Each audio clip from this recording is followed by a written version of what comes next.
If they're going out, they've got to go to the fields and find a straw. They're going to be fighting each other because there's a limited amount of straw in the fields, and it's going to create social lack of cohesion, and they're not trusting each other because each person is in it for themselves because they're going to collect their own straw. There wasn't a foreman telling them that you've got to collect based on a target which is not specific to you. It's a target based on productivity and bricks, which creates stress and strains and mental health issues and dependence. And that's not solving the problems because the problems are getting worse and worse. So what we need is to think about a different narrative, to live it, to experiment with it, to see how it works, and then later on to form the legislation that will support it. The Manna Journey is the catalyst for change in our world. It's a consistent source of truth for the next generation and current leaders. Our mission is to change the world by reframing our current governance, by using ancient wisdom to solve modern problems, and by shaping innovative new businesses to have a culture of pursuit of purpose.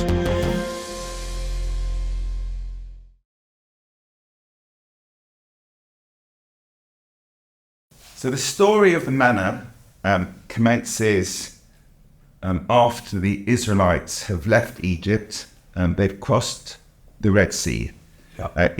It's literally a month after they left Egypt, and the Bible says, quotes the following verse in chapter 16, verse 5.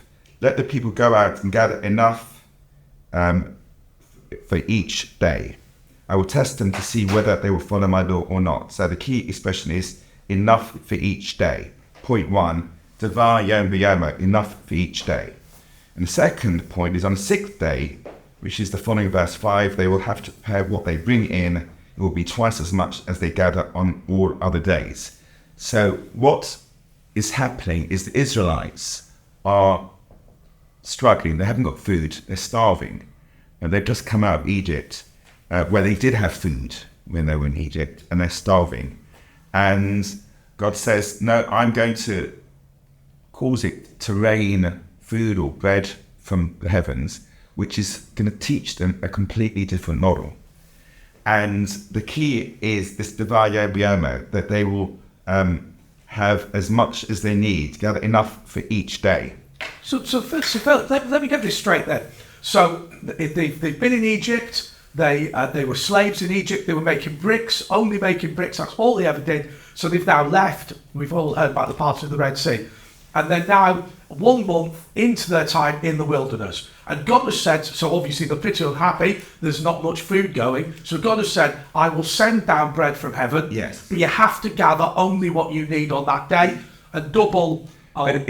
What God is doing is rebuilding trust, because they want to know that they're going to have enough food every single day, because we have to look back at what has actually been the situation in Egypt, and they were provided food. But if we look at the actual similar phrase, Devar Yom V'Yomer, this quota in chapter 5, let me find the relevant verse. So verse 19 in Exodus chapter 5 reads, when the Israelite foremen saw that they were not to reduce each day's quota, they knew the harm that was coming to them. So what happened? You've got the same expression of Devar Yom V'Yomer, a quota, but it's a quota of bricks to be produced. So they are given food, but the quotas that enable them to produce, to gather food, is based on production of bricks and productions of. God's making effectively making a joke. Yeah. Because in Exodus 5 they say you have a quota of bricks. Yes. In Exodus 16 God says you have a quota of food now. Which I'm giving you. So in there, the bricks are a quota that they've got to produce for the king, which is impossible because they're having to gather their own straw. And that causes societal breakdown and a lack of trust because they're gathering their own straw. What do you think is going to happen if they're going out? They've got to go to the fields and find the straw. They're going to be fighting each other because there's a limited amount of straw in the fields, and it's going to create social lack of cohesion, and they're not trusting each other because each person is in it for themselves because they're going to collect their own straw. I said, no, I'm going to create a system where the master of the house goes out and collects for the needs of all those in his house, all those in his tent, and the quota is to meet the needs of the family and the community rather than to meet the needs of a king who just wants bricks. So the contrast is stark. And the contrast is deliberate. It's saying that in the past the needs of the king were important. Now it's the needs of the people that are important. Yes, absolutely right. And there's going to be plenty for everybody, and it builds the trust. That's the key. We need to build a trusting community, a trusting society. When you're producing bricks for the king in an impossible way, so much in the same way as we do use quotas in my business world, we use quotas.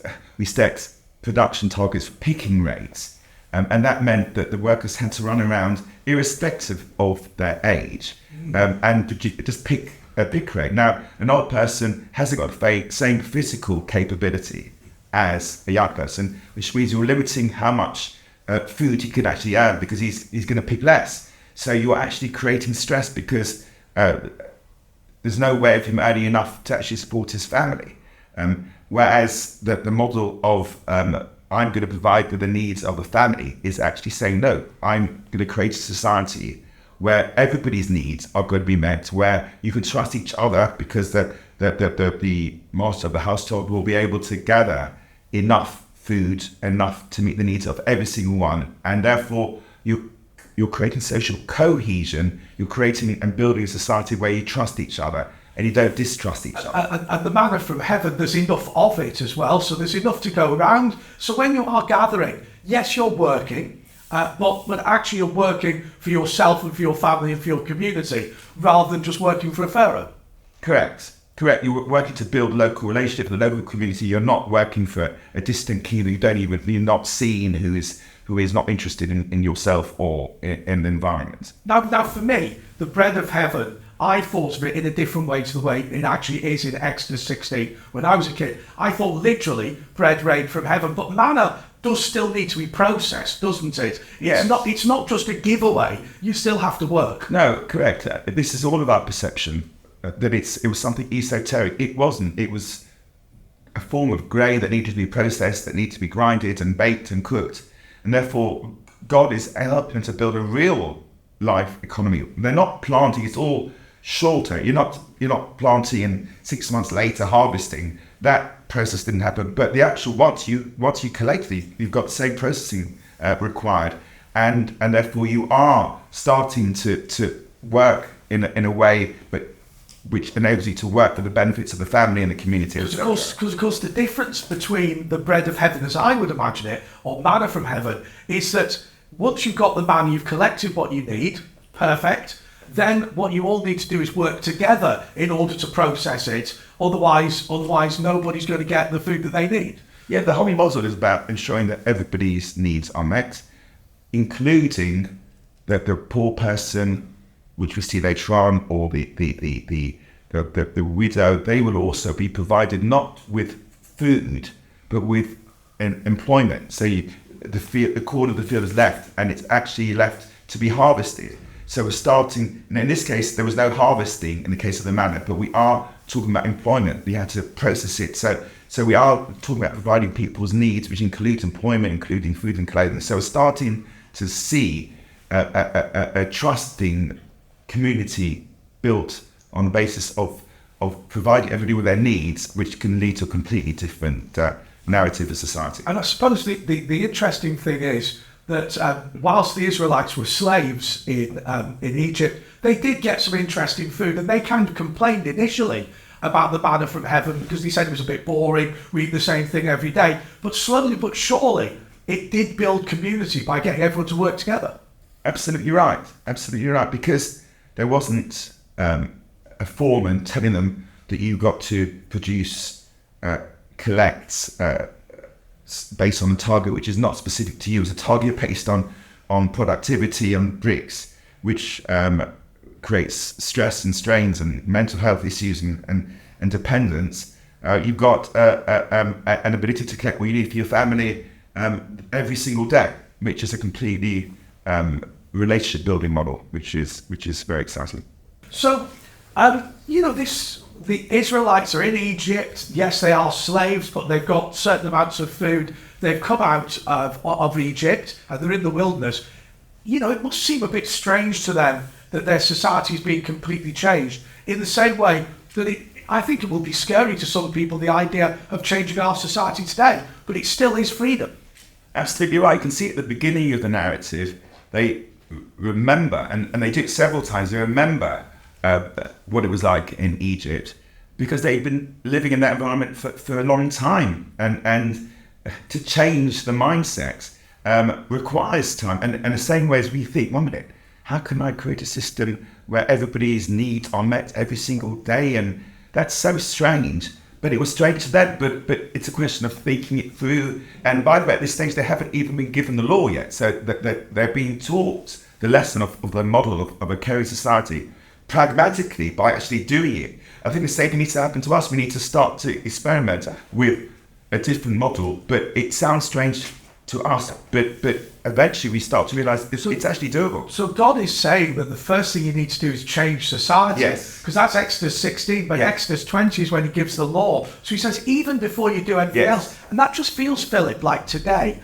when we're constantly making law on this and passing law on that, but actually we've never sat back and fundamentally thought about our society, Yes. and whether our society is doing good for the community. 100%. We don't think about the basic questions.